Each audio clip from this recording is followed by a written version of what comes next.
Hi mga ka-aura! Welcome back to my YouTube channel, Riel Camaral. And for today's video guys, gagawa tayo ng panibagong. Natin ngayon is about me. So, let's go! So, ayun na nga guys, vlog takeover tayo ngayon. So, let's go. Umpisa na natin yung ating tanungan. So, and first of all, I want to thank Nika Mendoza for making my intro and outro. Ang ganda po nung intro and outro ko. So, ang galing niya talagang mag-edit. Talagang ano, so, subscribe her channel, Nika Mendoza. Then, meron na din po siyang tatlong vlog ata. Tatlo. So, ayun guys, umpisa na natin yung ating challenge. Kukunin ko lang yung mga tanong natin. So, ito na yung mga question natin. Ayan. So, para, ano.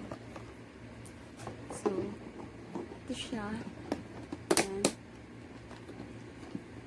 So, kukunin din natin yung punishment natin. Syempre. So, here's the punishment. Pag hindi ko kayang sagutin ang tanong ninyo na binigay sa akin, bubunot ako sa punishment na gagawin ko. Pero para may thrill, kung kaya ko naman sagutin lahat ng tanong. So guys, vlog takeover tayo kasi naputol yung vlog natin kahapon. So, ayun na nga, yung last na sinasabi ko kahapon is pag nasagot ko naman lahat ng tanong na nandito is bubunot na lang ako ng tatlong punishment na gagawin ko. So, let's go. Let's start na tayo. So, from question number 1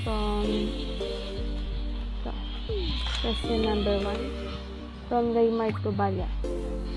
So, pinsel ko talaga. Anong klase ng kapatid? Sige po yung camera. So, nandito talaga siya ngayon. Naririnig niya lahat ng sabihin ko. So, ayun nga. Mabait. Like, ayun, basta medyo mapagpigay din ko. Like, question number 2 na tayo kasi ang hirap sabitin yung tanong. Question number 2 from Michael Alcantara. Paano nagtatagal ang isang relasyon? So, mahirap din talaga. Nagtatagal ang isang relasyon siguro kung may tiwala kayo sa isa't isa. Tapos, hindi kayo na nagdududa sa bawat isa. So, yun na lang. So, basta yun. Ang pagmamahal. Question number 3 from Maria Quezal Perdon. Bakit hindi mo pa sinasagot si Manlilig? Ayun nga.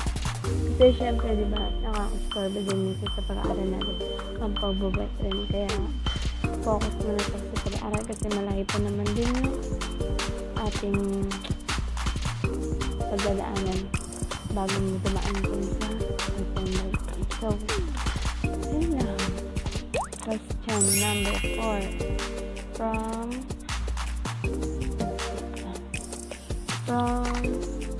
Jesslyn Lubay. Pag magkasunod ang inyong tanong, magkasunod ang inyong question, bakit hindi ka pa nag-VVF? Kaya nang sinabi ko dun kay Kaysel, sa tanong ni Kaysel, yun nga kasi diba maistorbo ka, paano kung ganyan-ganyan, di may isip mo na lang din yan pag habang nag-aaral ka, di parang madedepress ka or ma-stress, mawawala ka ng focus sa pag-aaral.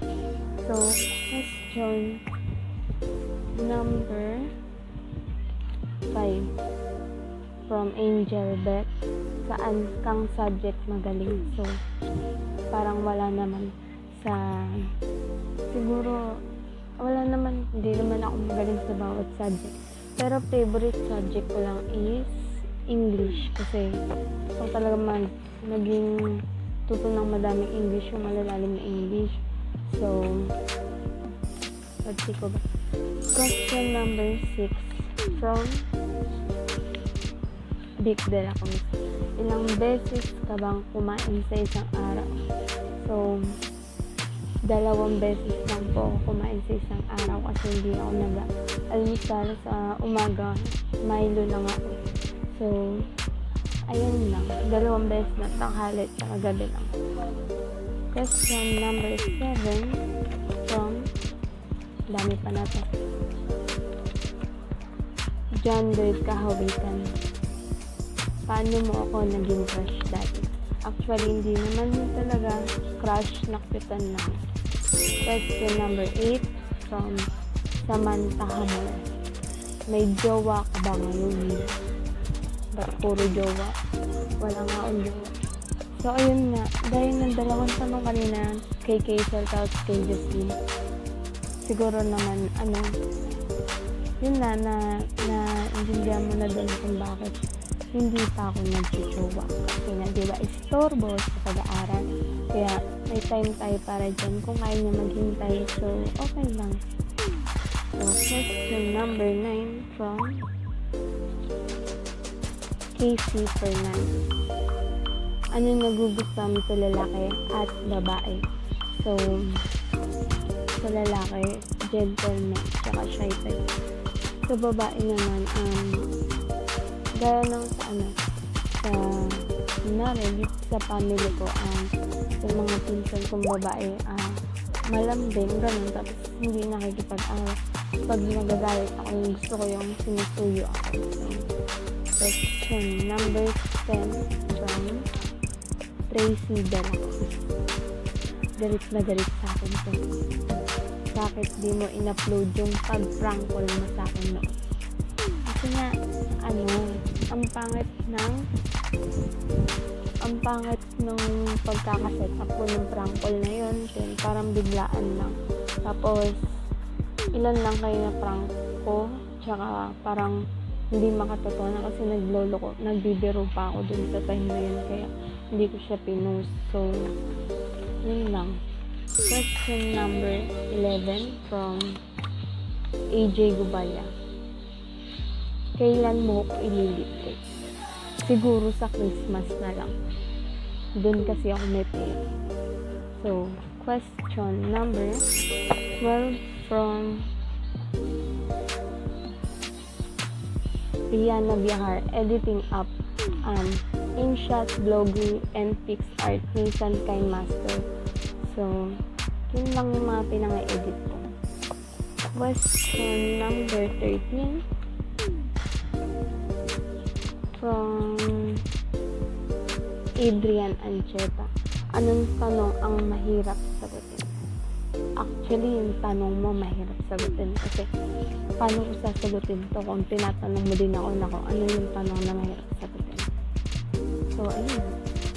Question number 14 from Class 2 na tayo. Bridget Sarton. Sinong crush mo sa school? Actually, wala akong crush sa school kasi ayoko namang magpaasa ng taong nag-aantay diba sa akin tapos magkakakrush pa ako sa school. Parang ang pangit naman tignan. Question number 15 for the last question. So, nasagot ko naman siya lahat. Ayan, wala na siya. AJ Gubaya ulit. Naiinis ka ba minsan kay Juki? Everyday. Everyday akong naiinis niyang batang na. Kaya, lagi akong bad trip minsan. So, ayun. So, yung sa question natin is tapos na. So, ang next natin, diba tulad ng sabi ko kanina, ay kahapon, vlog takeover tayo. Dahil pag nasagot ko naman lahat ng question na tinanong mo sa akin, is bubunot ako ng 3. Bubunot ako ng 3 dito sa punishment. So, let's bunot-bunot. Bubunot na ako ng 3. Para makita nyo, ayan siya. Yan. 3 lang bubunutin. Sana naman hindi yung mahirap, diba? Kasi may nakita akong mga mahirap na pinapagawa dito. Punishment from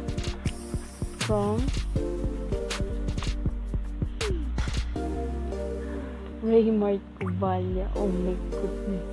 Punishment niya. Ang punishment niya is kiss mo si Casey Fernandez. So, gagawin natin yan pag nag-live na lang kami. Pag nag-live na lang kami, doon ko gagawin. So, punishment number 2 is from para walang daya. Is from Rihanna Bihar. Di ka mag-post sa YouTube ng 1 month. Actually, sanay ako dyan kasi nakakatamad minsan mag-vlog. Tapos, ayun, ang hirap ng punishment. Yung grabe yung mga nabunot. Kasi dami ng madaling punishment. Yung mahirap yung nabunot ka. So, punishment number 2 is from Casey Fernandez. Napakaswerte ng bata ka. Pag hindi mo ginawa, gagawa ka ng panibago na vlog and category is buying everything I want. Ako yung bibilin kung ano gusto ko. Sil, oh my god, grabe kang bata ka. So, this is the end of the video. I hope you to like my video and subscribe my YouTube channel. Yeah, Pamela. Thank you for watching. Don't forget to like, share, subscribe, and click the notification bell for more updates and for more upcoming videos. I love you all, mga ka-obra.